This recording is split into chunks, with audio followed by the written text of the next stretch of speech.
不开玩笑，美团闪购马上就到，感谢30分钟好货到手的美团闪购冠名播出。番茄是个宝，茄皇错不了，感谢约一颗阳光番茄在里面的茄皇联合赞助播出。让生活更开心，感谢国民白酒老村长特约赞助播出。96倍乳黄金续航母源自护力，感谢守护宝宝闪耀成长的 A2 紫药 HMO 婴幼儿奶粉赞助播出。找回状态，脉动回来，感谢随时随地帮你 call back 好状态的脉动行业赞助播出。聊天吃乐事，分享更快乐，本节目由片片薄脆乐事不停的乐事赞助播出。真好笑，真有机，本节目由3方认证真有机的海天有机赞助播出。欢迎大家来到脱口秀和他的朋友第2季第1赛段。第1赛段轻轻交手赛，59组选手1v1的 PK 赛，我们来进入到下半场的正式比赛。真的是被他震撼到了，是绝对想不到的，太有意思了那块儿。突然觉得，他开挂了。在这个舞台上，历年全部算下来，看过最酷的一个选手。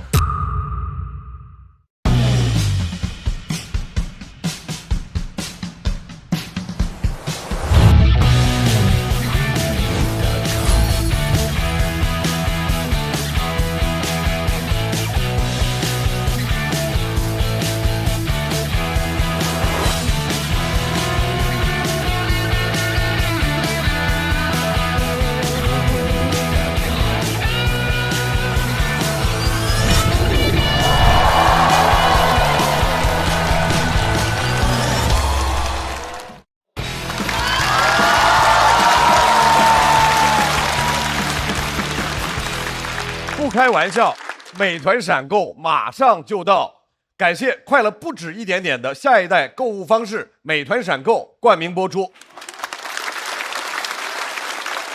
番茄是个宝，茄皇错不了，感谢约一颗阳光番茄在里面的茄皇联合赞助播出。让生活更开心，感谢国民白酒老村长特约赞助播出。各位好，欢迎大家来到脱口秀和他的朋友第2季第1赛段，欢迎各位的光临。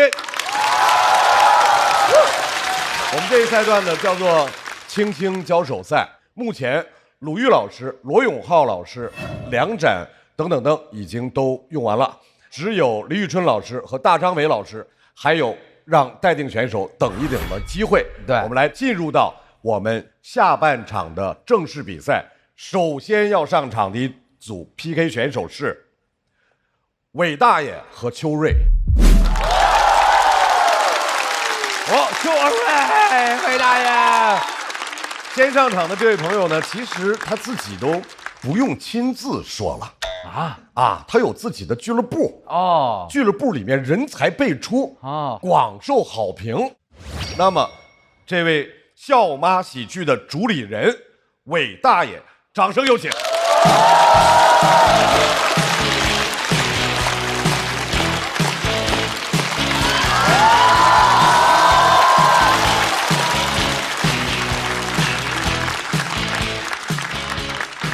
Hello， 大家好，我是韦大爷，楼上的朋友你们好。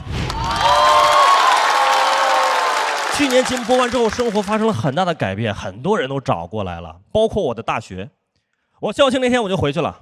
我是文学院的，去到文学院，我们老师热情地招待了我，然后给了我个礼品袋，里面有文化衫，有红围巾，还有2封信。我就打开看，其中1封信是感谢信。亲爱的校友，欢迎你回到你的母校，你把你的青春留在了这里，你把你的年华留在了这里。看到这儿，我以为我死在了这里。打开看第2封信，捐款须知。我应该是死在了这里。真的，我当时整个人都有点麻了，因为我看过那种新闻，回到学校是捐几千万，学校用那个校友的名字来命名教学楼。我看我没有那么多钱，但是我就算捐了，用我的名字命名教学楼，大野楼，就感觉跟养老院一样。然后就算用我俱乐部的名字来命名，校麻楼，寓意也不好啊。毕业之后直接成为社会的麻楼。老师跟我说，那接下来有一个线下的活动啊，你去参加吧。然后我们是这个文学院啊，我们有一个礼堂，进去有这个交流会啊，我还被安排在第1排，还要发言啊。我当时就很紧张，因为我担心有校有人的真的捐钱怎么办啊？是吧？我就很紧张，在那等。还好前面的几位学长学姐呢，只是表达了一些思念。直到我前面这个学长，我文学院的学长啊，大我10届，站起来说：“雷军去年回到武汉大学，捐了13个亿。”我心想，谁问你了？在干啥呢？你在这儿啊？就你会认字儿？我正在迟疑的时候，这大哥接着往下说了：“当然了，我们没有雷军这么优秀。我这次来呢，只带了2个亿。”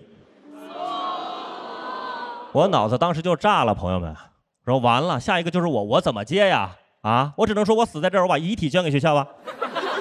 说我正在迟疑，正在坐如针毡的时候，那大哥接着说了：“啊，我这2个亿呢，就是青春的回忆和咱师生的情谊。”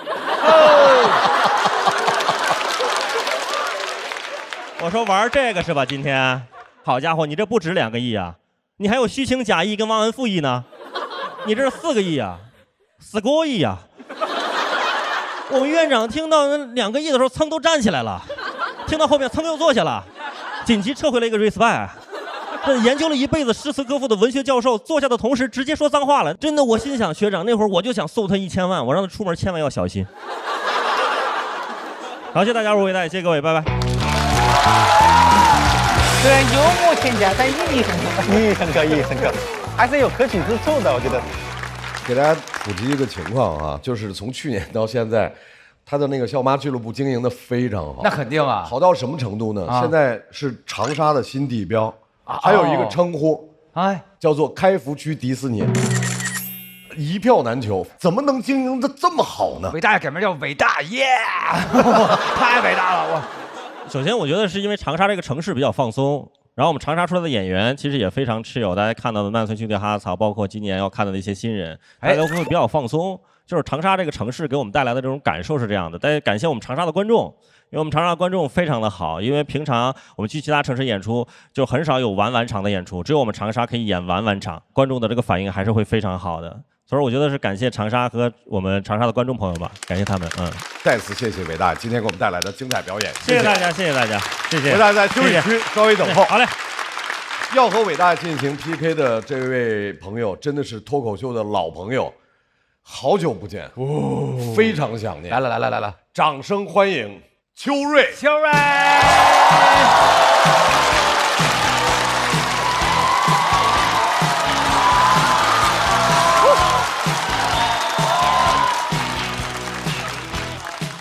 Hello， 你们好，秋瑞。好久没比了，有点紧张啊。说实话，作为选手，这个比赛就只能激发出我人性中那些恶。平时大家写出一个新段子，我真替他高兴。但一站到比赛这个舞台上，我看到这么多新人，这么多好段子，我只觉得王府里的女人太多了。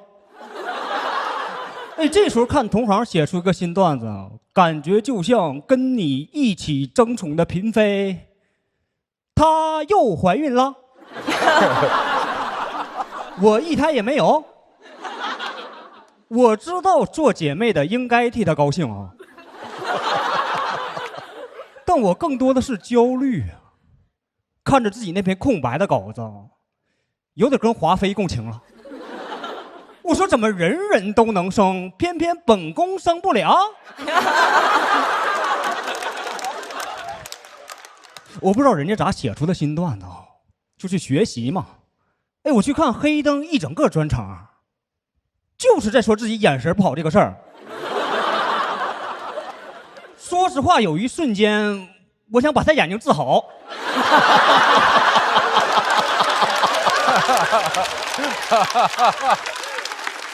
站到比赛这舞台上，心态就扭曲啊！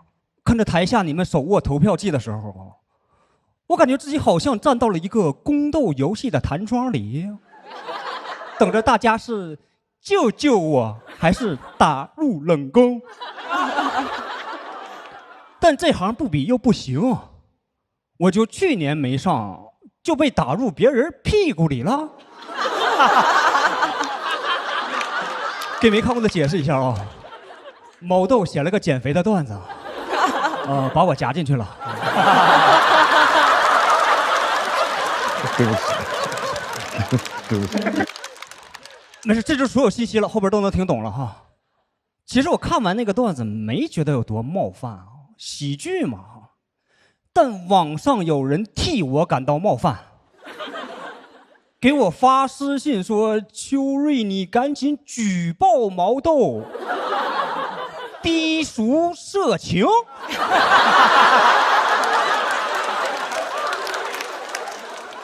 哥们儿，低俗我看出来了。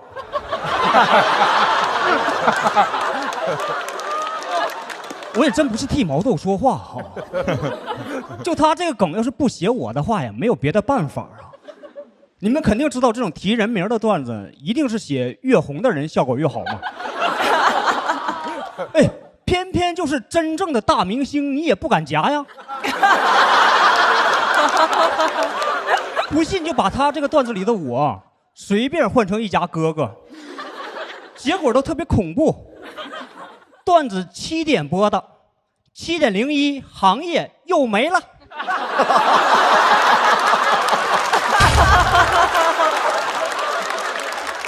戛然而止。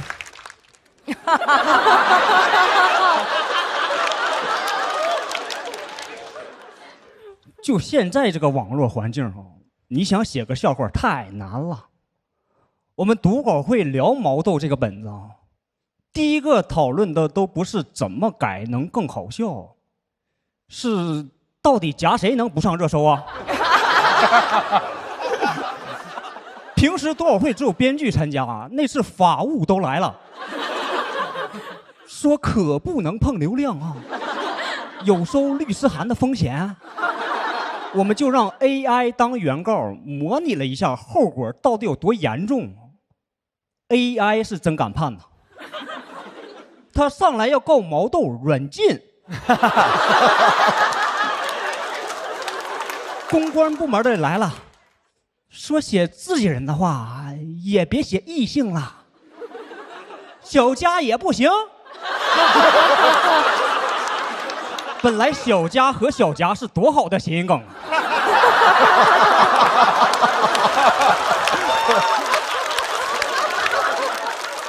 对呀，我去年只夹多少？最后只能让他夹我了。我是毛豆唯一的家人们其实毛豆屁股里能夹的东西就是脱口秀能冒犯的边界。我们私下里讨论过说除了我之外有没有什么更好的解决方案？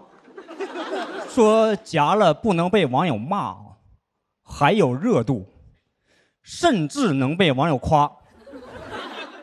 哎，我们琢磨了半天，只想到了一个就是去夹小鬼子。但导演组听说我要讲这段也害怕，说提了这么多次屁股，会不会被平台限流啊？要不要改成腰腿连接处啊？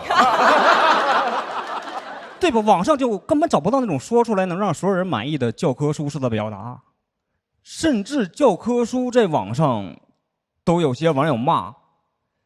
我之前就看到《朝花夕拾》被骂了，说写了书桌上刻早字是在破坏公物。我感觉鲁迅要是知道他因为这个原因被骂，都想在那个早字上面加上草字头啊。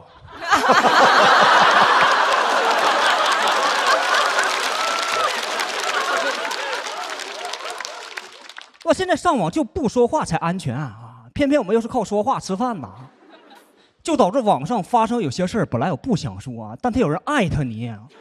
前段时间就有一家哥哥唱歌跑调的短视频，就有人艾特我说素材来了。我心想，这是素材吗？这不是棺材吗？难听两个字我敢说。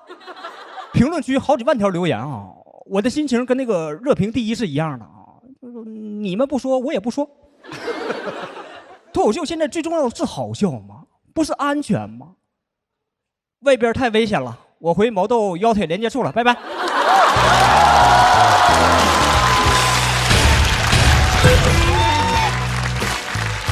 秋瑞，锁票倒计时。再次感谢秋瑞的表演。秋瑞，你是怎么想到写这么一个篇稿子的？秋瑞，感谢毛豆吧。放你出来了啊！我本来就打算。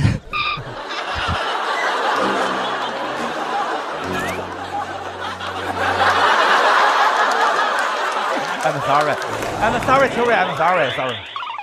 写了一段甲骨文啊。甲骨文对。所以你是有感而发。我觉得现在所有人都有这个感受吧，可能创作者更多一些啊，就是说什么都挨骂，普通人不敢拿大号说话，动不动就开盒，然后就这些东西，就是本来要是没有毛豆这个素材，可能这个越写就会越沉重。还是感谢毛豆能让就是把这个东西能开开心心的说出来啊。我一直特喜欢秋瑞，是他总能找到一个点特别愤怒的，然后一直愤怒一个10分钟的一个演出。但实际上他又很了不起，是他这个愤怒完了，其实也是相对安全的。这个是非常非常了不起的一个创作能力。然后就刚才讲那个边界感，我就感触就非常深，因为其实这么多季我们听脱口秀，我们所获得的就是我们的接受的边界在拓宽，你们讲述边界也能拓宽。那我们去接近那个边界，不是为了去伤害，不是为了去冒犯，就是为了我们共同都有一个更能喘气儿的一个空间。所以其实我们听完以后，你的愤怒可能某种程度得到了舒缓，我们也能够获得更松快的一个呼吸的那种感觉。所以这是一个特别让人舒畅的一个双赢的一个局面。秋瑞就是摇滚乐啊，就是厉害啊！谢谢我们校友团给出的非常非常好的意见。同时，韦大爷回到台中，我们先来看一下校友团给出的票数。秋瑞大幅度的领先，那么我们来看一下2位演员的得票情况。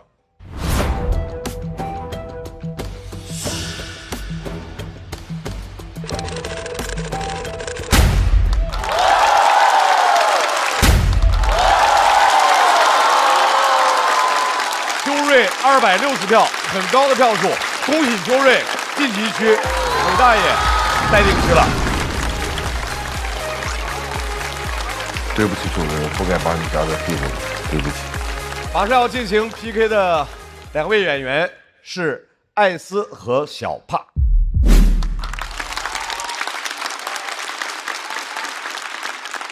艾斯第一次来到这个舞台啊，他说他这个人特别怕尴尬。所以我们就以最快的速度、热烈的掌声减少人家的尴尬，请艾斯上场来喽！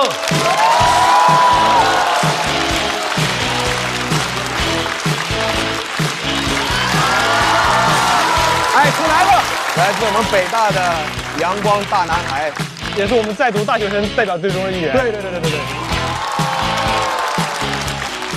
大家好，我是艾斯，谢谢大家。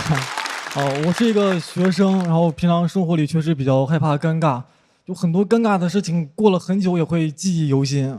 我人生里最尴尬的就是我的初中，入学的时候告诉我们说，我们学校为了鼓励学生变得外向，为了鼓励学生展示自己，我们有一个制度叫我展示。什么意思呢？就是在我们学校，所有的学生，你上课回答问题的时候是不需要举手的，就你直接站起来，然后说我展示。不止这一条，如果你在别人展示的过程中觉得有问题你就站起来说我质疑。你觉得他质疑的还不够，你就站起来说我补充。我开学那天听完这个制度，我脑子里就3个字，我说我转学。就这也太尴尬了吧，尤其是这个我展示，你说我回答都行啊，我展示，我感觉我是一个孔雀。然后老师说，同学们，我们就按这个我展示来试一下，大家回答一下问题全班5分钟鸦雀无声。5分钟之后，你才听到一声我展示，是我们班学习委员站起来了，他也是站起来之后才成了学习委员。很快，周围同学陆陆续续都开始展示了，这搞得我开始有点焦虑了。我说我展不展示啊？就感觉是一个抉择的时刻，你要么成为这个班级里的大多数，但你就不再是人类里的大多数。我纠结半天，我咬咬牙，我说我展示。我站起来才发现这题我不会，很难适应。我特别羡慕我同桌，他很快就适应了这种表达方式，他甚至都有点融会贯通了。有一天我们老师在黑板上布置作业，我同桌站起来，我反对。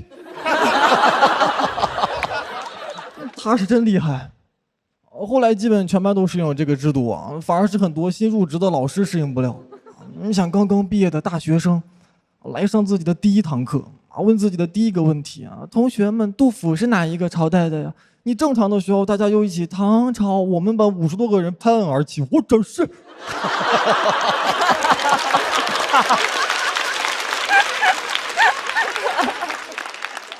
给老师吓得书都掉地上了。咱班这是兵变了吗？老教师就不一样，会提前给我们打招呼啊。下节课有领导来听课，你们得好好展示啊。意思是下节课他不管问啥，你全班都得站起来说我展示啊。就这节课上完，你领导基本就聋了。我们也很辛苦啊，一节课45分钟，蹲起了50多次。而且每次全班站起来，只有一个人可以回答问题。我经常一节课展示半天，一个问题没回答上，我白展示一堂课，白展堂我是。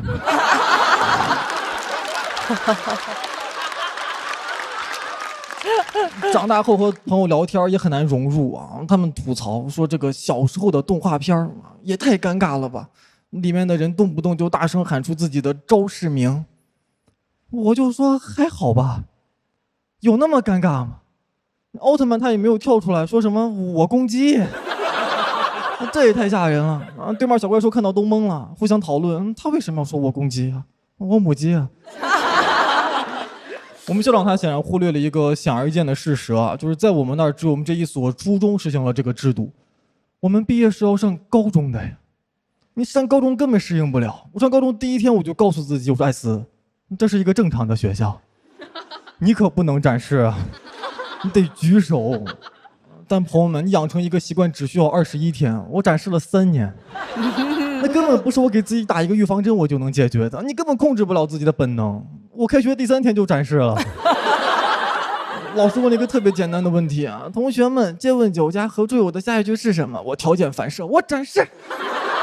全班同学鸦雀无声，我感觉我这辈子到头了，我现在死这儿得了。借问酒家何处有？艾斯展示杏花村。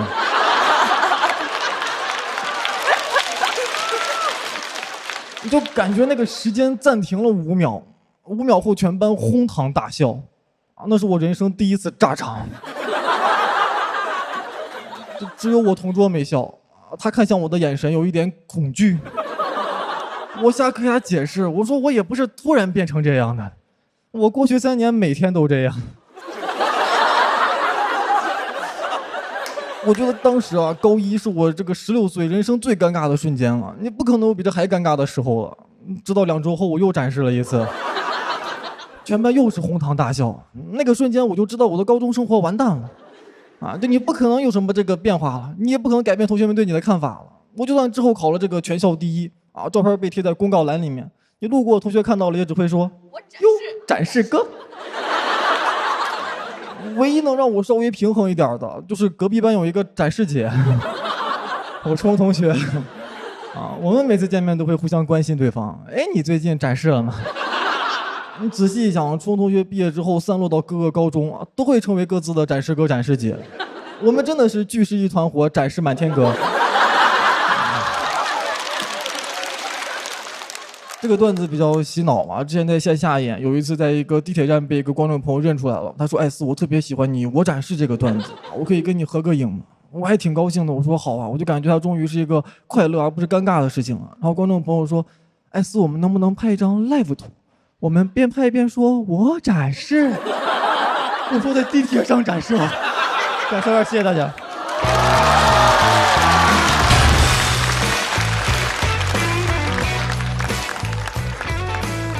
马上，艾斯的锁票倒计时开始。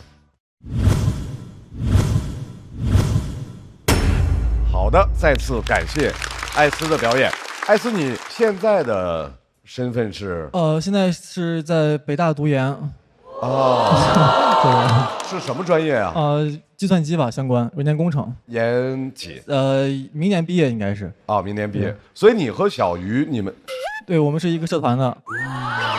哎，你发表意见的时候，你给自己说，我后面加一个动词。我就后边就是，如果说我要说惯了我展示，我可能会变这个音，说我暂时先不说话了。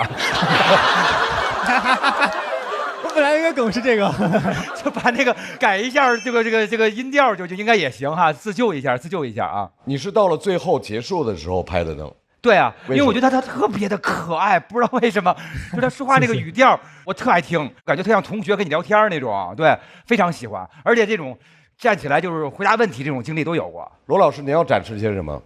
我质疑。我接受。就是你上的是什么学校？那个初中？正常那所初中，而且其实不止我们学校，各地很多学校都在实行这个制度。我很理解这个东西。虽然你是个儿童，你是个少年，但你也有你的尊严啊。所以学校有时候有一些稀奇古怪的规定，有的时候它其实本质是一个挺恶劣的一个服从性测试。是。所以我刚才听的时候还挺难过，但是我很替你高兴，就是说你心理上克服了这个。我成年以后，我其实不愿意谈这个的，你有勇气把它写成作品，真的非常非常好。我补充啊，我拍了，因为我觉得这个很有，就是听的过程很有趣。当然我认同罗老师刚才讲的，而且特别上头。他特别上头，我预感到我今后这几天我会经常重复这个我展示这个句式，所以它的可怕就在于此。然后就你可以解读出很多，就是刚才罗老师讲的，就是那种一个制度或者一个要求对人的异化，所以他其实你笑完之后，像他讲这样，你会心里面其实挺酸楚的。所以我其实很高兴看到他在这里以这样的方式来对抗自己童年曾经有过一些不太愉快的记忆，所以我会拍灯，因为我听的过程，我觉得就是很上头。展示完毕。谢老师。艾斯在休息区稍作等候。哎，艾斯，你这是用的啥呀？川哥，这是美团闪购，我们年轻人的购物方式。我作为资深年轻人，我咋不知道？那可能是你年轻的不是时候。来，给我看看，我展示。打开美团点闪购，30分钟好货到手。那我提问，美团闪购只是快吗？当然不止，我再展示。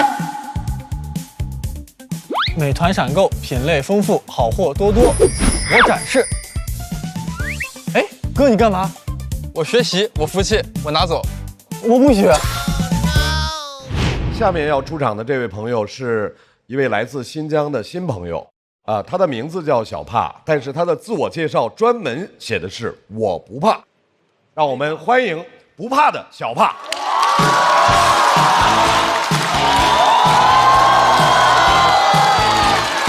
小帕太帅了，太漂亮了，哇！哎，谢谢啊，谢谢大家，我是小帕，我来自新疆的城市你们知道哪里？随便说。乌鲁木齐、伊犁、库尔，你们说的都是些大城市，很好的地方。我来自一个非常非常小的地方，叫做阿克苏。苹果。对，出来这么多年，从来没有在外面见过阿克苏人，仿佛阿克苏没有人，全是苹果。我是一个维吾尔族，我们家人非常传统。我奶奶从小就跟我说，你长大了只能跟我们这儿的人结婚，不然的话，你就会把我们往上70代祖宗和往下70代儿孙全都拉进地狱，太吓人了，朋友们！往上70代，往下70代，没我。不同地方的人不能在一起，这个观点在我看来非常的狭，因为在我看来，可能全世界也就只有2种情况是不太方便在一起的吧。第一种情况，关系太近，近亲结婚肯定不行，对吧？第二种情况，关系太远，生殖隔离。对，我每次讲这个段子都会有部分观众处在一种什么隔离？他刚说什么牌子的隔离？虽然我对婚姻的态度非常的包容，但我长这么大都没结过婚，因为我们家的婚都被我爸结完了。啊，对，我跟他认识这么多年，他大概有6、7段婚姻，这是我知道的。我不知道的，我不知道。放假回家，家里有一个陌生的女人，我知道她是谁，我想表现的友好一点，但是太紧张了，人一紧张说话就会很尴尬。我一张嘴，你是新来的妈妈吧？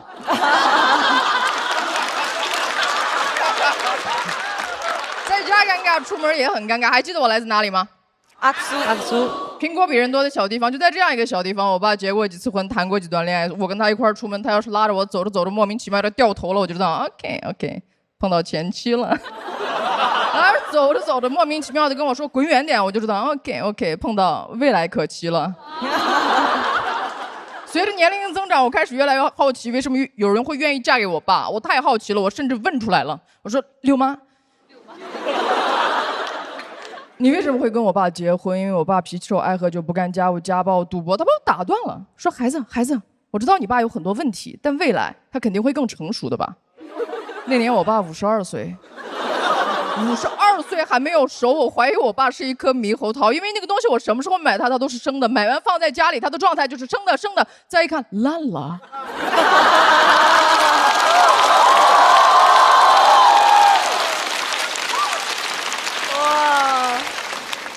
我们家所有人都很包容我爸，一直都跟我说，你爸还年轻，过2年就好了。他过2年就走了。跟我爸相反的是我不光是早熟的，我是被催熟的。家里人从小就跟我说，你不小了，你得懂事儿。那我先走。可能就是因为我爸所谓的不成熟吧，他会同时跟几位女性纠缠不清。我从小就见过那种画面，就我2个妈打起来了，他们在那互相抓，2个妈互相抓，那个场面就特别抓妈。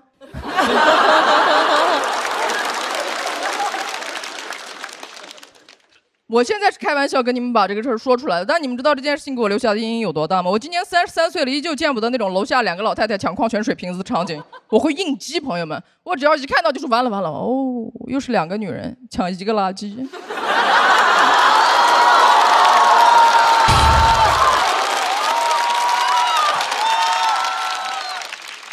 我很好奇为什么我爸能结这么多次婚，我太好奇了。后来我才知道他好聪明，他能把一件利己的事说成是利他的。我问过他，我说你都失败了这么多回，你为什么还要结婚？他说我这不主要是为了给你找个妈妈。他想搞对象，他拿我当借口，我都怀疑他跟别人搞对象的时候说的是不是要不要上去坐一会儿，我女儿会翻跟头。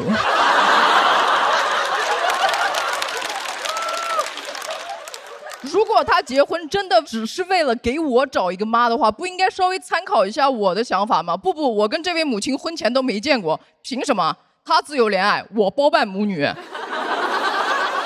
再说了，为啥一定要给我找个妈？我很早就独立了呀。我爸他那个话术又来了，他说：“哎呀，我这不是为了给你生个弟弟吗？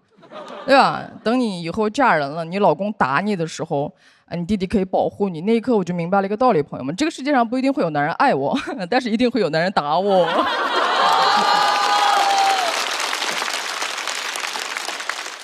但如果我们按照这个逻辑往下讲的话，对我那个没有出生的弟弟是不公平的，你们不觉得吗？他如果生来就是为了保护我，那他没有自己的人生要过，没有自己的理想要实现啊？他没有自己的老婆要打吗？谢谢。爸的逻辑很奇怪，还等着我嫁人。他一边等着别人把女儿嫁到自己家，一边等着把自己家的女儿嫁到别人家，等价交换。最早的一般等价物是羊，我就感觉自己像那个羊，从一个家到另外一个家，但后来发现自己想多了，羊到了别人家，当羊就可以了，不用当牛做马。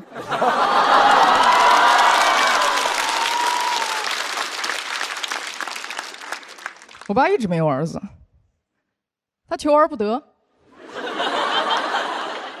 急得和不同的女人生下了不同的女儿。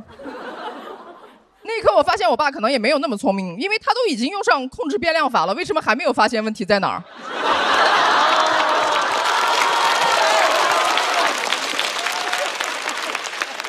我小学2年级就知道0乘以任何数，它都等于0。我爸虽然没有儿子，但是他对男孩的那种包容和偏爱已经到了一种魔怔的地步。他会因为对方是个男孩就包容他的一切过错，犯了什么错都包容，就硬包容。长大以后我才发现，整个社会都是我爹。小时候就是真的小小的一点点，我被男孩欺负了，我就回家跟我爸告状，我说爸他揪我辫子，我爸哎呀，小男孩嘛，我说爸他随地尿尿，我爸哎呀，小男孩嘛，我说爸美国往广岛扔了一颗原子弹，我爸哎呀，小男孩嘛。谢谢大家，我是小帕，谢谢。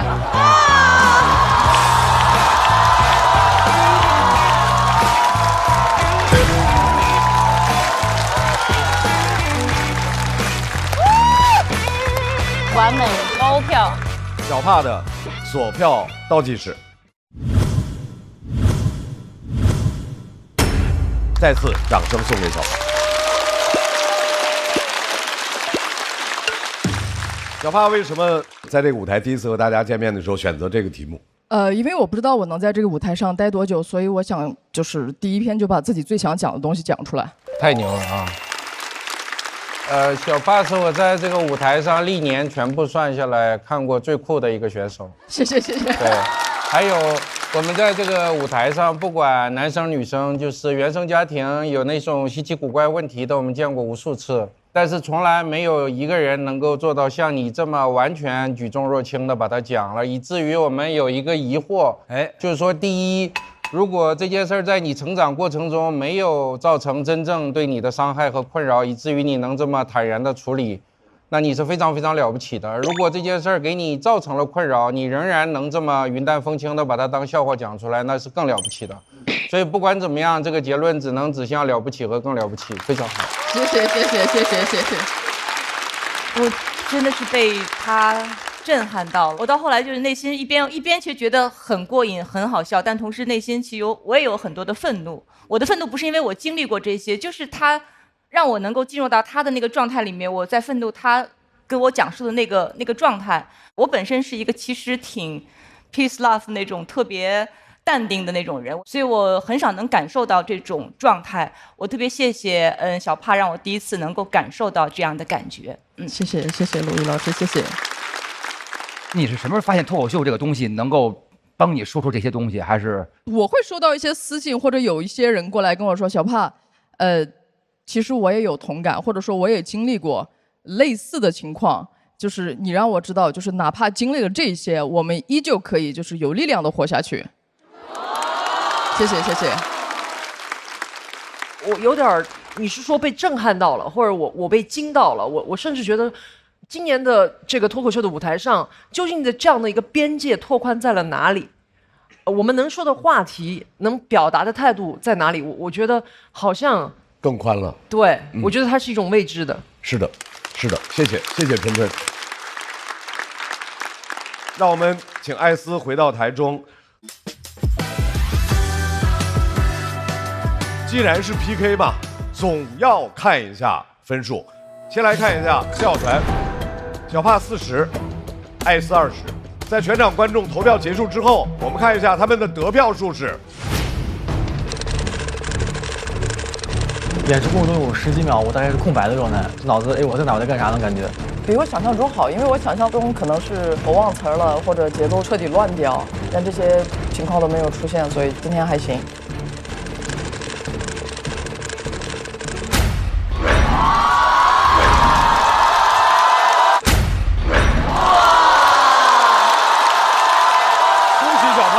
280票的高票，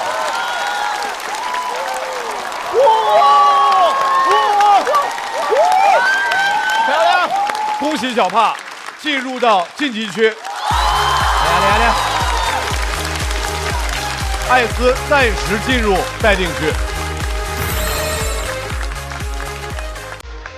在小帕演完了之后，我能感受到一个家庭如此破碎的人带给他一个如此坚强的内心，在台上如此有力量，因为他的眼神是有一种狠劲儿，那种狠劲儿是我对我这段原生家庭对我父亲带给我这样的伤痛，我一定要把它讲出来。因为愤怒憋了一口气出不来，我感觉只有我讲完了，我心里那个恨才能发散出来吧。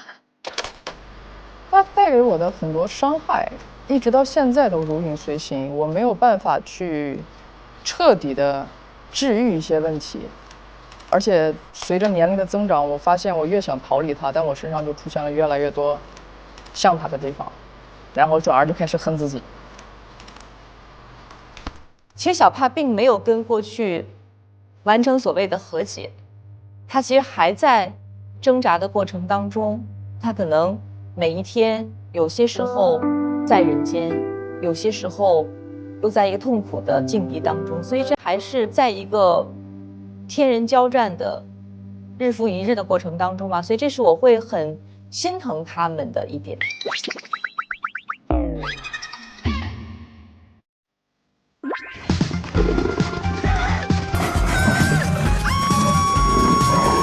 为什么追我？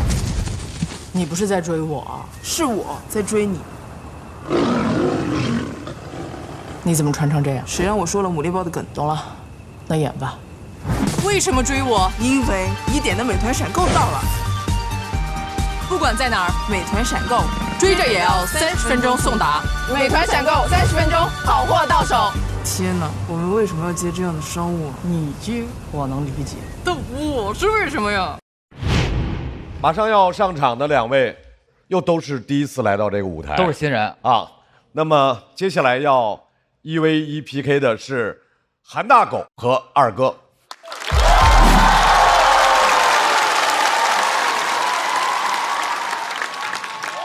马上要上场的这位，他非常擅长观察生活，把生活的细节当做自己的创作灵感。掌声欢迎来自苏州莱塞俱乐部的韩大狗。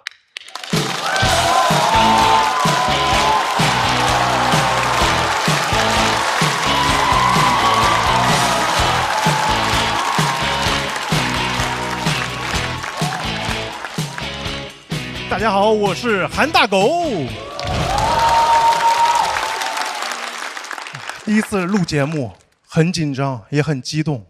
昨天来彩排，看着舞台，这布景，感觉节目把我们都当成脱口秀明星了。昨天一到节目组订那个廉价酒店，还只是朋友。廉价酒店我熟，大家可能也住过出差旅游。我们平时每周巡演住的都是那些便宜的快捷连锁酒店，太难住了。里边的一次性用品也很劣质。我不知道大家有没有发现，越廉价酒店那个拖鞋材质就越薄，对，比兰州拉面那个牛肉还薄，像餐巾纸做的一样，感觉能遇水即化了。而且这个拖鞋每天被绑着，处于一个折叠的状态，它已经变成2D 的了。它是个平面，你的脚塞不进去的。我在那试图穿着拖鞋，像在捻烟头一样。感觉这拖鞋多穿几次，我脚趾能点超了。而且我希望这些酒店能不能达成一个共识，就你们把一次性拖鞋放在一个固定的位置，有必要藏那么深吗？又不是找新娘的鞋子。我一进门就要找那个拖鞋，像在密室逃脱一样，找半天找不到，只能打电话给前台说 NPC 能给我点线索吗？他让我看看衣柜里第2个抽屉。放那个保险柜边上，怎么不直接放保险柜里边呢？这么破、这么难穿拖鞋，没有人要带走的，除了2年前的姜子浩。拖鞋不好好准备，给我房间里放了一堆用不太到东西。有些酒店号称为了环保，已经不主动提供一次性牙膏、牙刷，但会放着针线包和浴帽。针线包对我来说可太实用了，我终于可以 DIY 双好穿的拖鞋喽。还有那个浴帽对我来说，它就是个鞋套。我特意问过身边女生朋友，她们说她们洗澡不想洗头的时候也不会戴着浴帽，太难用了，宁可把那个花洒高度降低。我就很好奇这个浴帽的受众到底是谁。有次洗澡的时候，我正好不想洗头，我就戴着浴帽。这个澡洗完，我觉得头也要洗起来。全是汗，他把我体内所有水分都蒸馏出来，搞得我一头雾水的。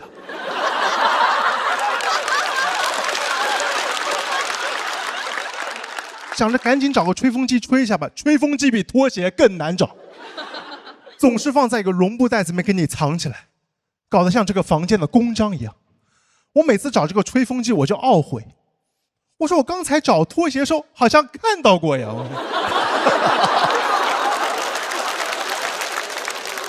而且酒店的床上总有一堆东西，我一个人睡，给我放6个枕头，我睡哪？6个枕头，就算是哪吒来睡，都得要2个哪吒才能用完6个枕头，还不够。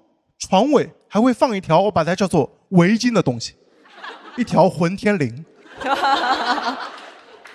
我又很好奇，问了身边酒店行业朋友，我说这个东西是给我擦脚用的吗？他说不是，这个叫床旗，是给那些不想脱鞋子、穿着鞋子躺上床的客人垫脚用的。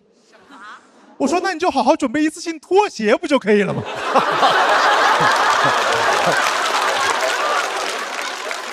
我最无法理解是有些酒店会把被子塞到床垫下面，很难拉出来。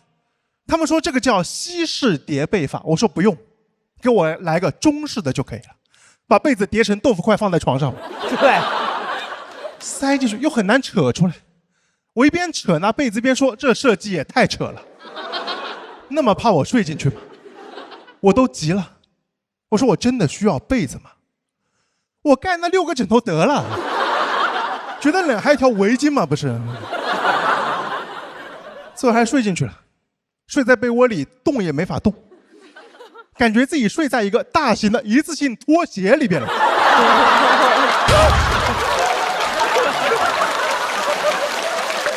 对，这个还行，倍儿形象啊！我每次翻身都感觉床在跟我抢被子。我说别折腾了，赶紧关灯睡觉吧。一关灯，发现酒店里总有一扇灯，你不知道开关在哪。我关的明明是总控，我对总控的理解是你把灯关掉，你把电断掉，你把氧气抽走都没有关系。我睡觉用不到这些的。走廊上还有一盏灯在很挑衅的亮着，怎么怕针孔摄像头拍不清我啊？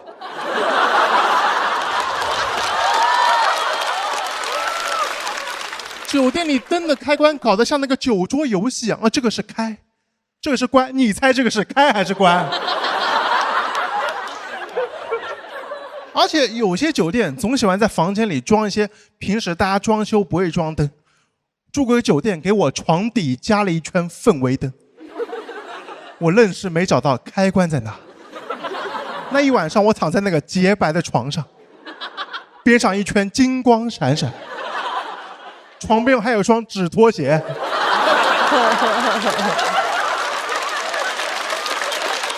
这住的啥？元记酒店啊！而且你在酒店洗澡也很麻烦，你在酒店洗澡永远不知道那个水会从哪个喷头里喷出来。我在那调跟个 DJ 一样，一不小心就会从上面像下雨一样淋我一头。早知道戴个浴帽了。而且有些很破的酒店，它的水温不是线性的，就是你洗澡的时候，哪怕你拽着淋浴水龙头把手一点一点、1毫米1毫米这么调，你都得不到你想要的温度。哪怕像电影里那种大盗开保险箱带着听诊器调都没有用，它只有2种温度，还有点冷。哦，走。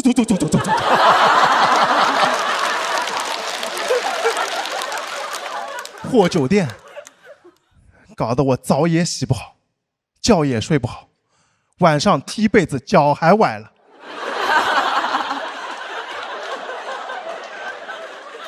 气得我退房的时候就想把那个房卡塞到拖鞋里，拖鞋叠起来放在浴帽里，浴帽用针线包缝起来塞到床垫下面，找去吧你们！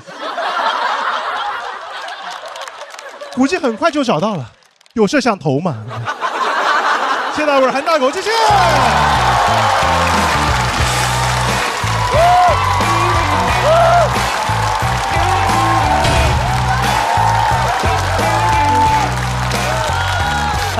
罗老师大局观，来各位来了啊！锁票倒计时，再次掌声送给韩大狗。他其实不光是一位优秀的脱口秀演员，他自己还是刚才我老提的那个苏州莱塞俱乐部，然后他是主理人。啊，对。那上台演出的经验比较多。相对比较多，也讲了有4、5年了。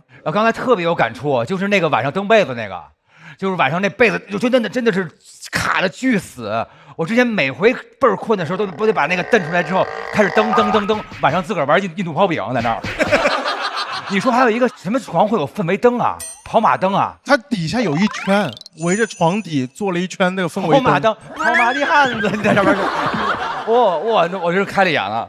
是吧？您也觉得他那个中间那些细节找的挺准的，特别好。我其实昨天晚上他刚才讲那些事儿，我已经碰到了好多。我昨天晚上因为找一个不知道是加湿器还是空调的一个机器的开关，我不知道怎么开关，我把那个电给拔了。然后电视我实在不知道该怎么开关，我说你亮着吧，我就亮着睡的。关了那个总开关以后，依然洗手间有一个，它不是氛围灯，是洗手间的一个好像是夜灯，手夜灯，对，那个我必须要关。我找了半天把那个关了，然后床旗是我第一次知道这叫床旗，我不知道它是搁脚的，我一直认为它是个很高档的，我每次把它叠得很好放到旁边。您还帮他把它叠了呀？对，因为我觉得我说这个它一般都是那种你也叠那种像绸缎一样，你会觉得它是个装饰。对，我认为它可能是高级的东西。没有当过披肩吗？这么着搁着。差点。让我们感谢一下韩大狗精彩的表现啊，给我们带来了这么多有趣的讨论，谢谢大狗，谢谢。大狗前面是小帕，韩大狗怎么能接受这么帅的表演？前面2分钟啥声没有，我寻思完了，我要安慰他了。后面就是硬靠自己讲起来了，很为他感到开心。韩大狗上去的时候，我其实有点担心，因为他没有走自己的人设，然后走了一个观察，而且那个观察还是不是那种大共鸣的，他的处理、他的类比、他的喜剧效用的非常好，把所有的元素都混在一个空间里，然后一直重复的出现，最后拿情绪顶上去。今年还是证明了自己。下面这一位也是第一次来到这个舞台，他身上有一种很特别的气质，就是叫愣的愣幽默啊，但是呢，他其实离火很近，不远。来，让我们欢迎这位脱口秀演员，掌声有请二哥。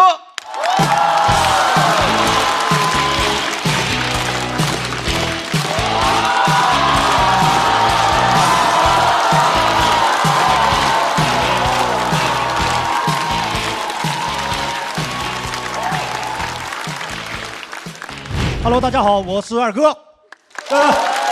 先不用鼓掌，我的本职工作是一名消防员，现在可以了。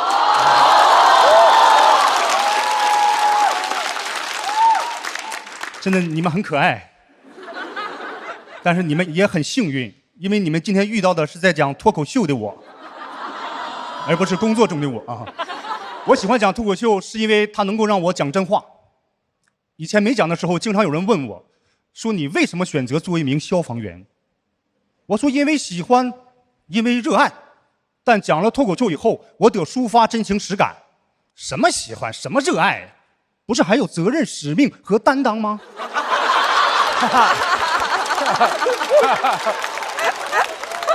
到做消防员以后，身边朋友说你现在变得是一身正气啊。不瞒大家说，小的时候我在我们村你要一提我，那也是人人喊打。我想想我以前做那些事儿哈，造孽啊！我小的时候啊比较调皮，喜欢玩火，当时灭火的方式也比较简单，我用水。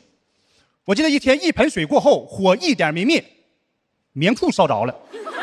当时我就总结经验，我说以后啊不能在下风灭火，太费棉裤。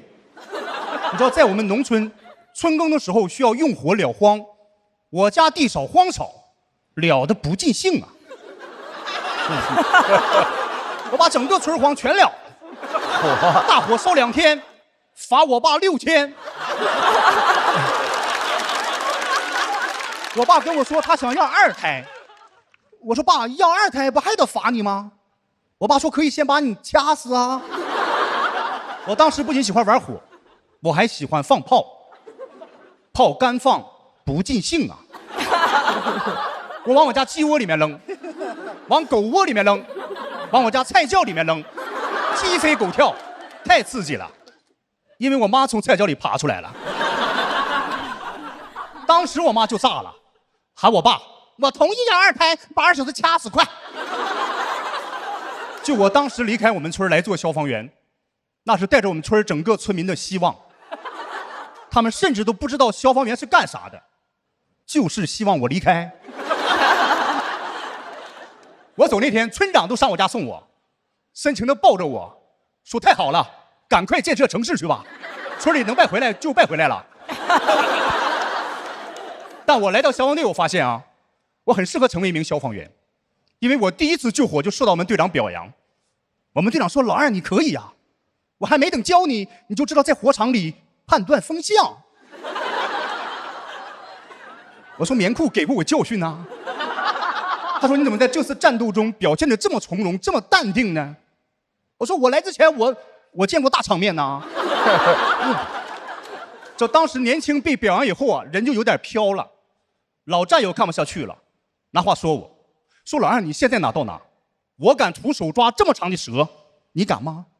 我在火场里燃烧着的煤气罐，我拎出个仨，你敢吗？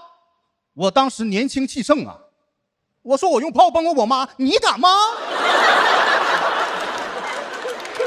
那个我做了14年消防员，不是跟大家吹，以前二哥在无数次的灭火救援当中，我都是第一个下车，并且冲在前面的。因为作为一名消防员，我没有办法，我当时出警的时候上车最慢。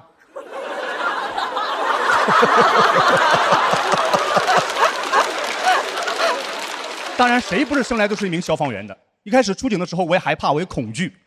我记得有一次，一个服装厂起火，火很大，我很害怕。下车的时候，我给自己打气，我搁那碎碎念，我说没有事啊，火不大，火不大，不要怕，不要怕，火不大。结果说我队长从我身边过，说老二，你说这火不大，你见过大场面呐？让我进去搜救被困者，你知道进去以后烟很大。这个时候，我忽然感觉到在不远处有2双眼睛在盯着我。我当时一咬牙一跺脚冲进去，成功救出俩假人模特。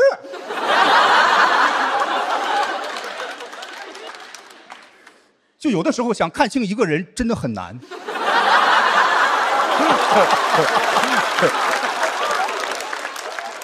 当时那个老板感动的都快哭了，说兄弟啊，你救出2件貂多好啊，比这假人贵多了。我队长还表扬我，说我冷静，说我在众多假人当中选择先救童装模特。提到消防员，大家都知道危险啊。我也是在2年前受了一次工伤啊，我是这个右膝盖做的半月板2/3的切除和前交叉韧带的重建手术啊，比较严重。说这些是想告诉大家什么呢？平时大家知道消防员危险，但是不知道消防员究竟多危险，不知道打篮球的消防员多危险。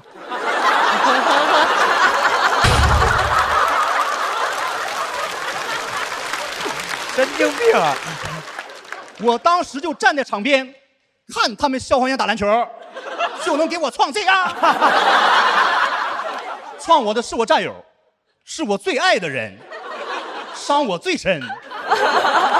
我见过这么多次意外啊，就这次意外最让我意外。我当时躺在地上，我战友们全围了过来关心我，有的说冷敷，有的说热敷。我躺7、8分钟，没人领我看大夫。好不容易有个战友掏出手机，说老二你不要着急，哥们儿找个明白人给你看一看。后来问我生辰8字是多少。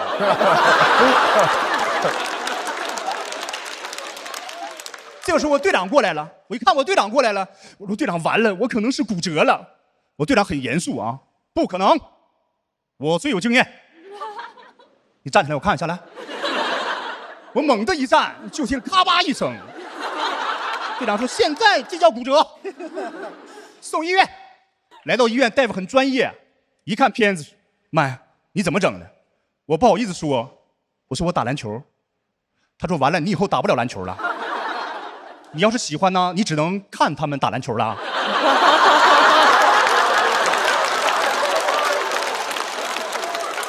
我没听大夫的，我不敢再看了。你知道我做很多年消防员，我饱尝人间烟火。你知道很多人问我说你在进行一些比较危险救援的时候，你脑子里在想些什么？是像影视剧里想的那样，想奉献、想立功吗？其实我没那么高大上，我没想过奉献，没想过立功，但我更没想过后退。谢谢大家，我是二哥。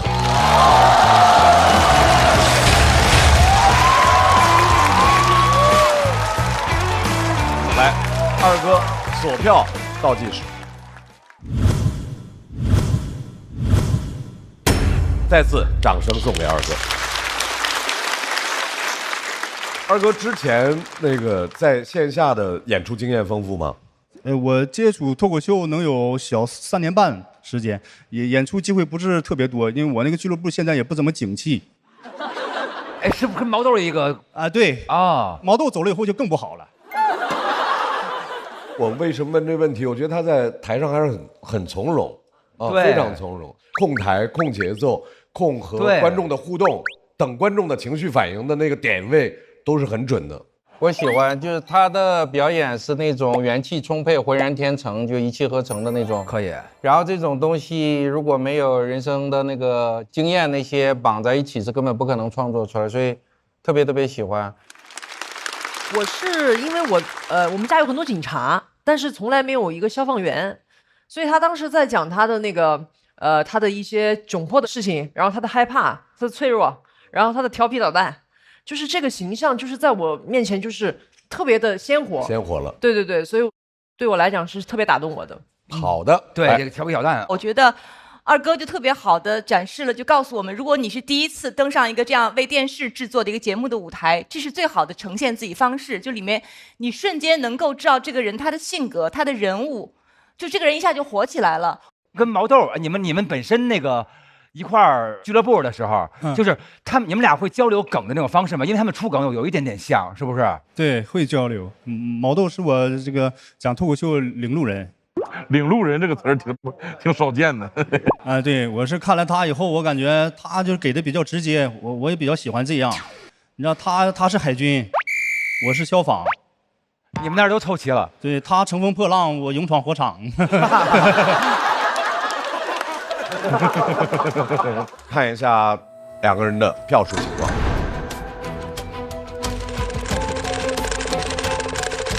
一开始有点紧张，后来一点点就找状态，还行。我觉得我已经拼尽全力了，我几乎做到了我能做到的最好。